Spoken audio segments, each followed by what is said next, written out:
उद्या चैत्र महिन्यातली दुर्गाष्टमी आहे आणि उद्याच्या दुर्गाष्टमीच्या दिवशी तुम्हाला तुमच्या मुख्य दरवाजाजवळ हे 64 योगिनी यंत्र लावायचं आहे।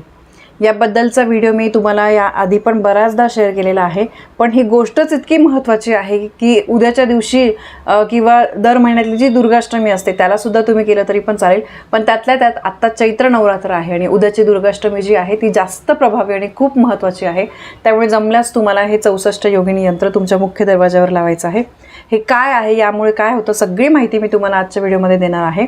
आणि बघा, हे 64 योगिनी यंत्र तुम्हाला तुमच्या जवळपास कुठे स्वामी समर्थांचं केंद्र असेल तिथे मिळेल, किंवा मी स्क्रीनवर नंबर देते त्या ताईंकडून तुम्हाला मिळून जाईल। पण समजा उद्याच्या उद्या तुम्हाला नाही मिळालं, किंवा कारण तुम्ही जर ऑनलाईन वगैरे मागितलं तर त्याला वेळ लागतो, तर तुम्ही पुढच्या महिन्याची जी दुर्गाष्टमी तिथे येते, कारण प्रत्येक महिन्यामध्ये दुर्गाष्टमी येत असते, तर तेव्हा तुम्ही हे लावू शकतात। पण न विसरता लावा। अगदी ही स्वस्त गोष्ट आहे, पण हिचा जो प्रभाव आहे ना आपल्या आयुष्यासाठी खूप काही आहे।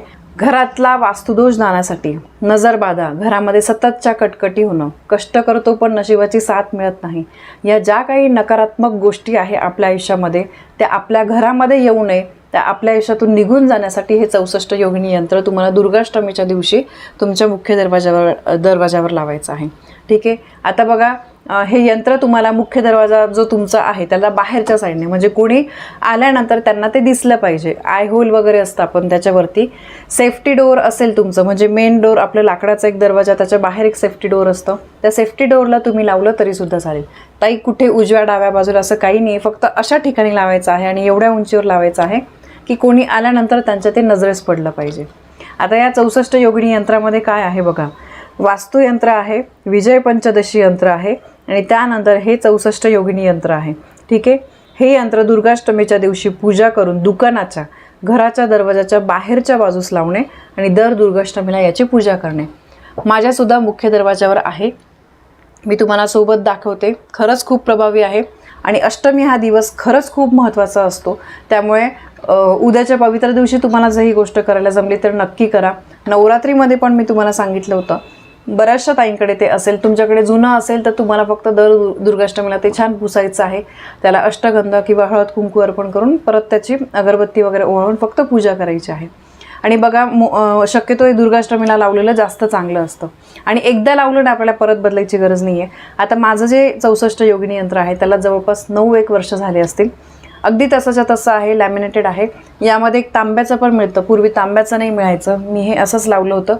तर तुम्ही तांब्याचं लावलं तर तांब्याचं जास्त प्रभावी असतं, कारण बघा आपण देवाच्या ज्या गोष्टी आहेत त्या शक्यतो तांब्याच्या वगैरे पंचधातूच्या आपण वापरत असतो, तर त्यामुळे तुम्हाला तांब्याचं घ्यायला जमलं तर नक्की घ्या। आता हे लावायचं कसं आहे ते मी तुम्हाला सांगते। हे यंत्र आणल्यानंतर आपल्याला स्वच्छ पुसायचं आहे। ठीक आहे। गोमूत्र असेल, गोमूत्र त्याच्यावर थोडंसं 1-2 थेंब शिंपडा आणि त्याच्यानंतर स्वच्छ पुसायचं आहे।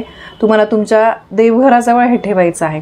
ठीक आहे। आणि तुमच्या दुकानासाठी सुद्धा तुम्हाला हे करायचं आहे, कारण बघा मला बऱ्याचदा कमेंट येतात की ताई आमचा बिझनेस आहे तो चालत नाही आहे, किंवा आमचं छोटीशी तुमची कसली गाडी जरी असेल तरीसुद्धा त्याच्यासाठी तुम्हाला करायचं आहे। कारण आपलं समजा दुकान वगैरे आहे, तिथे दिवसभरात किती लोक येतात, बरेचसे लोक येत असतात, तर त्यामुळे एखादा माणूस येतो तर त्याची नजर कशी आहे आपल्याला माहीत नसते आणि त्याचा परिणाम आपल्या धंद्यावर, आपल्या व्यवहारावर, आपल्या बिझनेसवर होऊ शकतो। म्हणून हे मेन कारण असतं की कधी कधी धंदा वगैरे चालत नाही, तर त्यासाठी आपल्याला असे उपाय करायचे आहे की जेणेकरून आहे ना मग कोणाच्या वाईट नजरेचा वगैरे आपल्याला काही परिणाम होणार नाही। हे यंत्र जेव्हा आपण दारावर लावतो तर त्यामुळे काय होतं, ती नकारात्मकता जी आहे ती बाहेरच राहते आणि त्याचा आपल्या घरातील लोकांवर किंवा आपल्या शॉपवर त्याचा काही परिणाम होत नाही। तुमचं हॉटेल आहे, हॉटेलला सुद्धा तुम्ही लावू शकता। तर अगदी सोपं आहे। घरी आणल्यानंतर स्वच्छ पुसायचं आहे, देवघराच्या समोर ठेवायचं आहे, एक माळ श्री स्वामी समर्थ या मंत्राचा जप करायचा आहे। अगदी मनोभावे करा, श्री स्वामी समर्थ, श्री स्वामी समर्थ असा तुम्हाला एक माळ जप करायचा आहे। ठीक आहे। आणि त्याच्यानंतर तुम्हाला जमल्यास तुम्ही 11 वेळेस, 21 वेळेस 99 मंत्र म्हणा, ओम ऐं ह्रीं क्लीं चामुंडाई विचे, जो देवी आईचा अत्यंत प्रभावी हा मंत्र असतो। आणि त्यानंतर हे यंत्र जे आहे ते हातामध्ये तुम्हाला घ्यायचं आहे। महाराजांना, आपल्या देवी आईला, कुलदेवांना आपल्याला प्रार्थना करायची आहे की हे देवा, हे यंत्र मी लावत आहे, यामुळे माझ्या घरामध्ये नकारात्मक गोष्टी ज्या आहेत त्यांचा प्रवेश होऊ नको देऊ, ती घराच्या उंबरठ्याच्या बाहेरच राहू दे। ठीक आहे।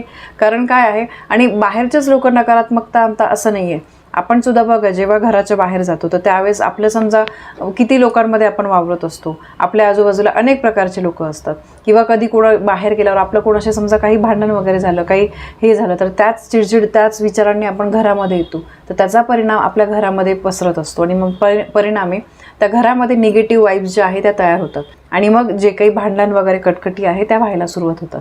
म्हणून हे यंत्रामुळे निगेटिव्हिटी जी आहे ती त्या उंबरठ्याच्या त्या रेषेच्या बाहेरच राहते, आपल्या घरामध्ये येत नाही. आणि उद्या दिवसभरामध्ये तुम्ही जमेल तेव्हा करा, शक्यतो सकाळी करा, पण समजा नाही वेळ मिळते किंवा तुम्हाला उशिरा वगैरे मिळाला तर तुम्ही दिवसभरामध्ये कधी पण करा. आणि आत्ता तुम्हाला तुमच्याजवळ नाही येते तर तुम्ही मागवून घ्या आणि पुढच्या महिन्याच्या दुर्गाष्टमीला नक्की करा. मी तुम्हाला स्क्रीनवर नंबर देते, त्या ताईंकडून सुद्धा तुम्हाला मिळून जाईल. ठीक आहे, मी जे माझं यंत्र आहे ते त्या ताईंकडूनच घेतलं होतं आणि अतिशय प्रभावी आणि खूप सोपा असा उपाय आहे.